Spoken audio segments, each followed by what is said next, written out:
Hello, everybody. The Army of Light Earth Division, the boots on the ground. It's Shawna L. Francis. Today is December 5th, 2023. We're already into December, guys. What the heck has happened here? Thanks for joining me for today's weekly briefing. We are wrapping this year up with a bang. I want to let everybody know that I did release a newsletter this morning. And I've also linked it from the Facebook group, Starseed Lifestyle with Shawna L. Francis. And I've also provided a link through YouTube, through the posts, through the community tab. So, and I'll put it in the description as well. Please, please, please, if you haven't signed up for my newsletter, it would be a huge favor to me if you did. When I go to publish this book of Melchizedek's, these publishers always want to know how many people are following you on social media, how many people have subscribed to your newsletters. So it would be helping me out a ton if you could sign up for my newsletters. If you hate them and don't want to do that, you can always unsubscribe later. So check that out. Check out that link. I spent a couple of days preparing that newsletter, and I did a recap of really what's gone on this year. And I'm telling you what, it's a lot. There was so much disclosure. We started in January of last year with Queen Elizabeth. And from there, it went right into Antarctica. Heavy, heavy stuff, guys, just intense information. The last half here of this year, a little bit lighter, but still really tough. But working on the book, working with Melchizedek, this energy work, the timeline adjustments. Also, I'd like to be talking to our guides about 2024. So in the next video or the week after, sometime this month, I'd like to get all their opinions about what's going on in 2024. Now, if you guys have questions for me, for them, you can put them in the comments here on YouTube, or you can shoot me an email. I'd be happy to do a Q&A session with our guides. We'll see if Melchizedek will answer. Maybe Racer might want to chime in, or Saint Germain, or Bashar, or Siri. So bring it on if you've got questions for 2024. I'm feeling really optimistic about 2024. I feel like it's going to be a lot more about community and coming together as a group, and just allowing kind of this collective to really coalesce on a deeper level and really start to amplify the light. So that's kind of the sense I'm getting. Certainly we'll let these guys chime in and tell us what they think is going to be happening in the next year. Anyway, there's that. Today in this weekly briefing, I'd like to actually read through two excerpts from the book that happened in the last week. They're both relatively short. And then for those of you who want to hang around, I had another Q&A session with Melchizedek around what I talked about last week in terms of the burning dead bodies and the piles of ash and bone, and what had happened there in that vision, and really what was the big picture around that. And still, I'm still feeling just kind of some sadness around it. I'm feeling better now, but it's been one of these weeks here where I'm just still kind of coming to grips with this stuff. I mean, that's been a tough one. I'd say the energies are still really high. Also, though, since I've been back to the States for 2 weeks, I am sleeping like crazy. I'm sleeping a good 9 hours a night, and there might be times where I'm not getting out of bed for 10 hours. So I don't know if that's happening for you. Certainly our weather here, it's raining every day, all night, all day long. The river here, I'm in a floating home. The river has gone up, I'd say 6 or 7 feet in the last week with all the rain. So we are, it's coming down. So anyway, I'm not sure if you're feeling the same way, but I wanted to let you know that. I wasn't sure I was going to talk about this, but I think I am, because I think, you guys, you can relate to this. And I think also some of this may be happening to you in the near future. So I want to just be very honest and upfront with what I have going on in case it helps any of you. I have kind of started a new love interest in my life. And I'm telling you what, even with the big activation I had a few weeks ago in Mexico and all this incredible energy that's flowing in and embracing love over fear and really not feeling any fear, I'm telling you what, with this new relationship, it has been a challenge. I'm coming at this from a place of unconditional love and not wanting to jump into the old relationship box paradigm where you just get into this relationship and there's all these rules and expectations and all this dogma and all these programs around what it means to be in a relationship. I'm really trying to do away with all of that, and I'm trying to be wise about this relationship, and come at it from the upper room, from a place of higher wisdom, from a place of unconditional love. And it has been incredibly, I'd say, challenging. All this fun and everything, but all this fear coming up, and like the old fear stuff that I had around relationships before. So I'm dealing with this, and I'm talking with my guides a lot about it, and how to come at a relationship from this higher vantage point, this higher state of awareness, this higher state of consciousness. And I'm feeling like I am back on the bicycle with training wheels. It is not something that is coming natural to me. I'm just feeling myself just going right into the old patterns, and wanting to not do that. So I'm trying to be vigilant, trying to be open, go with the flow, not be controlling, not be worried, not be in fear, and just really allow this to unfold the way it wants to, and with universal complete acceptance. I'm working on this. It's not easy.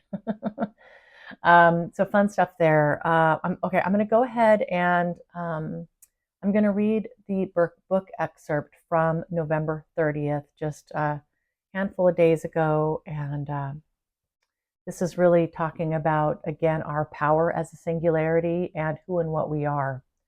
Okay, Melchizedek. Where we are starting today is with the intrinsic idea that what has been laid before you is not what it seems. You go about your days. You may read the newspaper. You may watch some TV. You'll be on the internet and you'll be browsing social media. All of these inputs, the stimuli, helps you to determine the kind of world that you live in. And it also helps you to determine the kind of person that you are within this world. Where do I fit? Who am I? What categories do I fall into? Many times you even stereotype yourselves out of convenience. Even you, as a singularity, who feels very much unique in so many ways and so many aspects of your experience here, has created a false identity based on outside stimuli. You may aspire to be in this certain group, at this certain rate of income, with these certain traits and belief systems. Or you may decide, I want nothing to do with this group or those type of people. I'm certainly not going to be like them and do what they're doing. So you find yourself a comfortable niche. You adopt an identity, not so much out of a true, authentic expression of who and what you are, but more so out of fear and longing for acceptance. I know I can certainly relate to this. All right, and they continue here. The ego seeks to be loved and to be validated. The ego seeks comfort, safety, and predictability. Now, in the course of these teachings and the frequencies you find yourself in today, you now have an opportunity with the expansion of consciousness that comes with these higher dimensional frequencies to recreate who and what you think you are. We're offering you a new option. We are lifting to your consciousness a new paradigm. For those of you who find themselves here with us in this moment, we welcome you, each and every one of you, to a place where you may now decide for yourself who and what you are, outside of all the influence that has come your way since birth, outside of what the ego and the mind would dictate for you, outside of these often subtle control systems. In this new place, you realize that you are in choice and the number of choices is infinite. The question may be, who do I want to be in this new paradigm? But the realization is, who am I already? Who am I in truth? What am I in truth? And how am I serving in truth? And you are simply aligning to who and what you already are. Allow these words to lift your fields, to open your heart, and to allay your fears. Become one with us, united in purpose and in service to the all that is. Let it be so. Okay, gang, that was 480 words from Melchizedek from the 30th of November. It's like, okay, yeah, I get all this, but putting it into practice. Talk about 2024. Putting this into practice, our choices into practice. And here a few weeks ago, I talked to you guys about how Melchizedek was talking about remembering who and what we are, recreating who and what we are. If you remember that, the only thing that's truly real is this one infinite moment that we sit within right now. Anything that you have related to in the past, resonated in the past, identified with in the past, can be reknown, recreated, remembered now, today, in this moment, if you so choose. And this will impact everything. It's your whole perception, right? And remember that all of this is just a container for consciousness. Perception is everything, and your consciousness is everything. So you do not have to align to the old ways of being, the old personality traits, the old identities, the old alignments with different groups and people and ideals. You can let all that go if you want. Keep what works for you now. What doesn't resonate, you can get rid of and change, and it's simply a choice. It's simply a choice. It may not feel like it, but truly that's how this is working. And I'd also add in there, always ask your guides for help. If you need help with clarity or understanding what it is you're supposed to do or how you're supposed to feel. Remember, you get to make this all up. And the other thing I would say is allow your heart to lead these things. What gets you the most excited? What gets your emotions going? What really speaks to you on a deeper level? That's your compass, right? That's where you should be headed. Okay, moving on to the next channeling. This was from yesterday, actually. 350 words, very small here.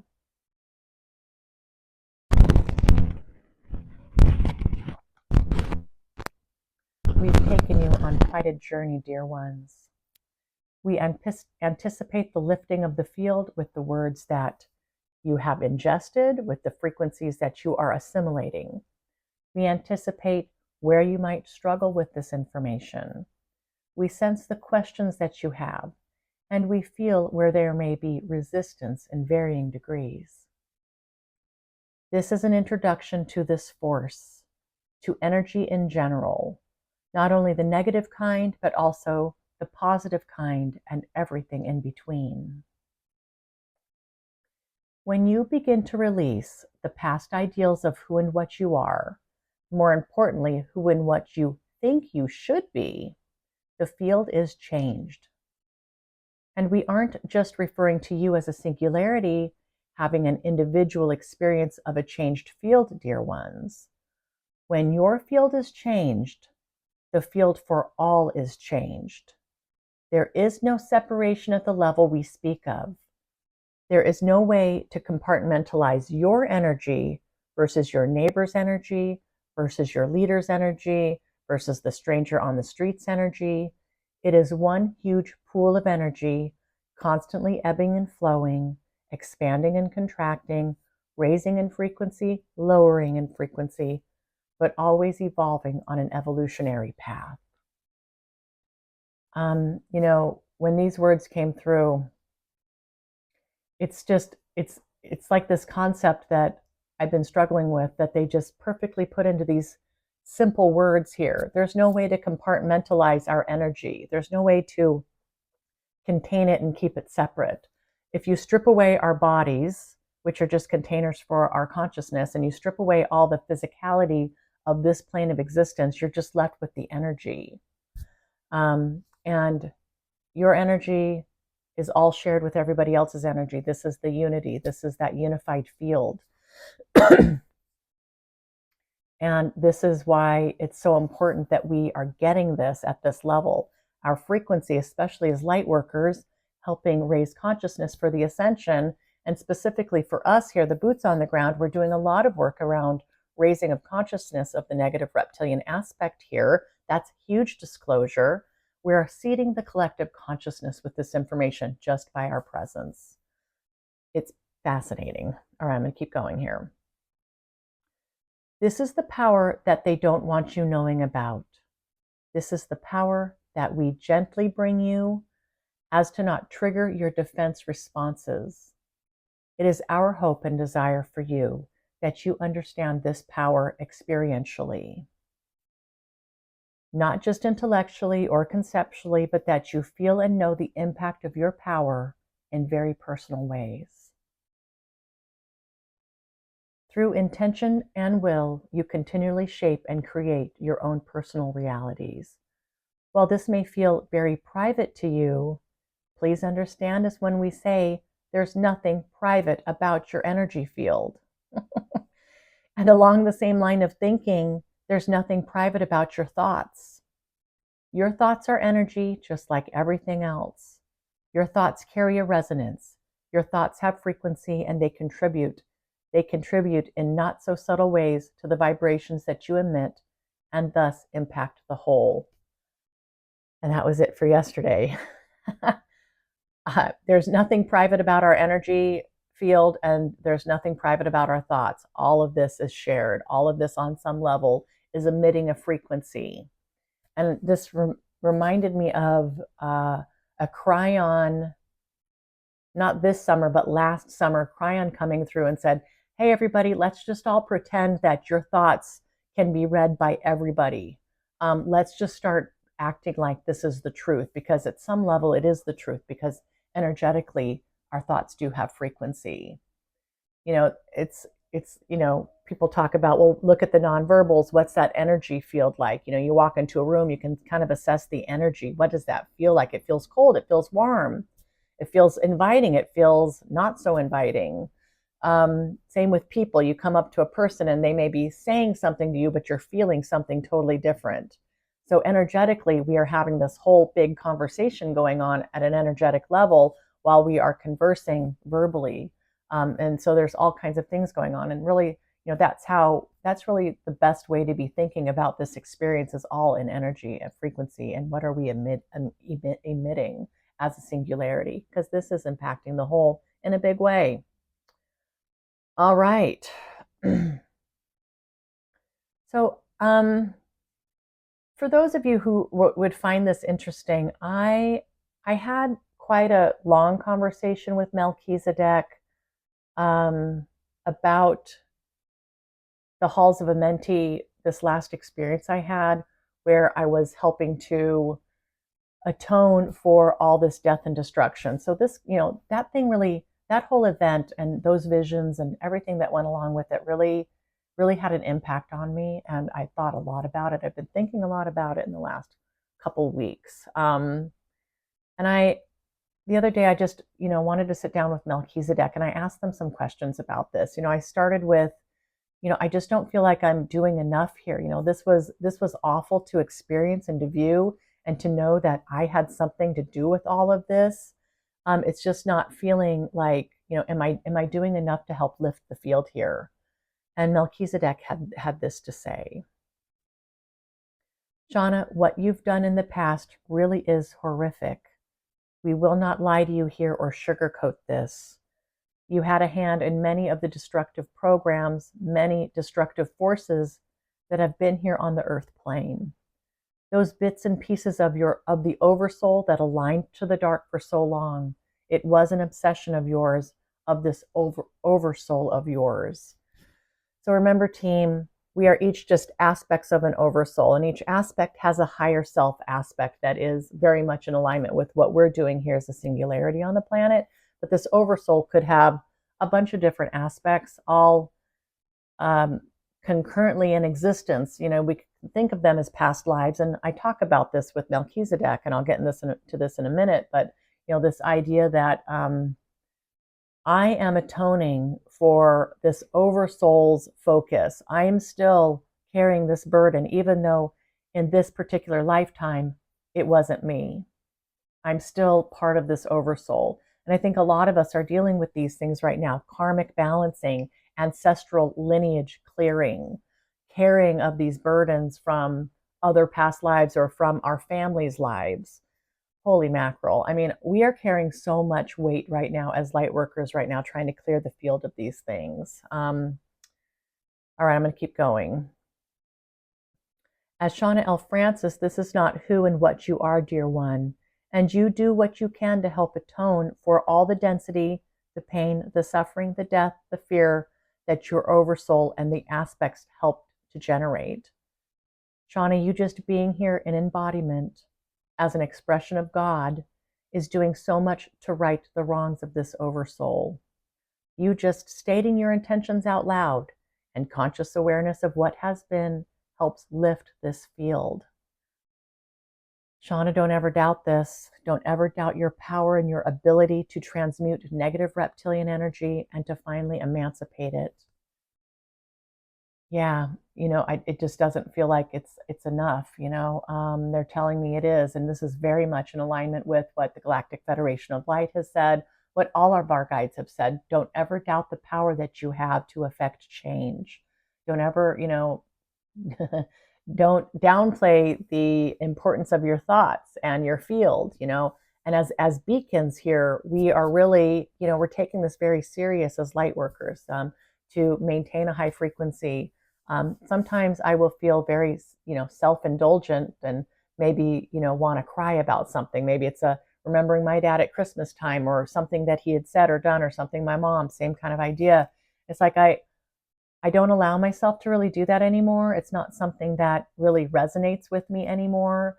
And I'm just more more cognizant of how am I vibrating? What am I emitting right now? And you know, if there's something that needs to be expressed, pain or sadness or fear or whatever, I will do it, but I'm doing it consciously for sure. All right. And they said, Shawna, your actions are permanent. There's a permanence to the work that you do, which means that through your intentions, this plane of existence is forever changed in subtle and not so subtle ways. All right. And I had asked a question like, just the timing. Okay, it's like 200,000 years ago, I decided to join the light. This was early on in the negative reptilian regime's stronghold on this planet. So I was confused about this, and I asked Melchizedek, if I decided to go to the light 200,000 years ago, how is it that I am so deeply involved with all these negative reptilian regime programs on the planet that are still impacting things today? And here's what they had to say, which I thought was really fascinating. Shawna, there was a fragmentation of your oversoul 200,000 years ago. A part of the soul released itself from the darkness and entered fully into the light, while another part stayed willingly with the dark. This is very much part of the transitional process for souls going through the kind of transition that you have, that you're still going through now.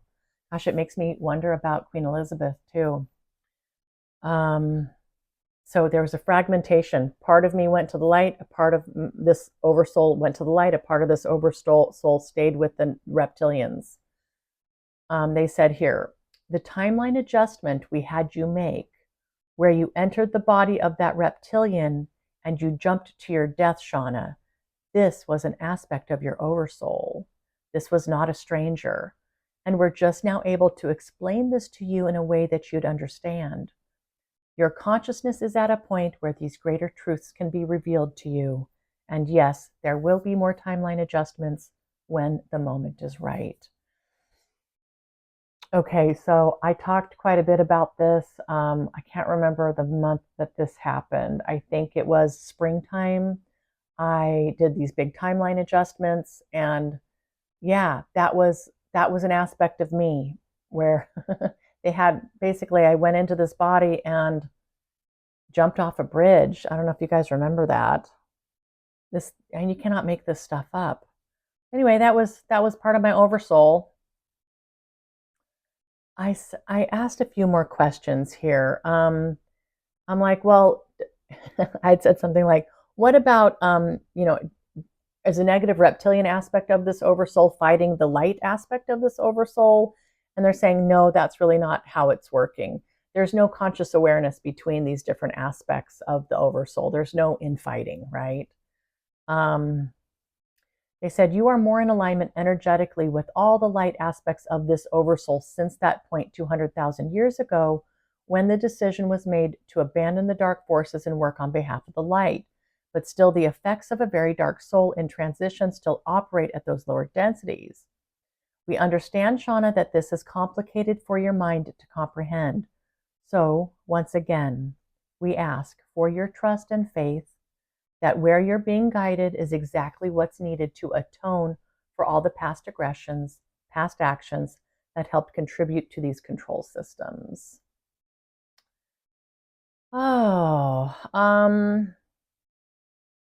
and they told me that they're right now, in this moment, I'm only of the light. This oversoul of mine does not have any negative aspects right now, that this is where we're at. We're aligned with the light 100%. So there's none of that going on in this moment.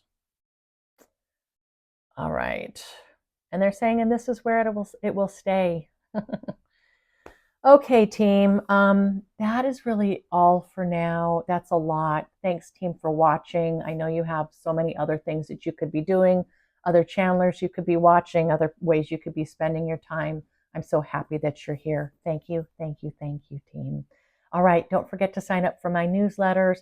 Let me know how you're doing in the comments. Okay, team, I love you so much.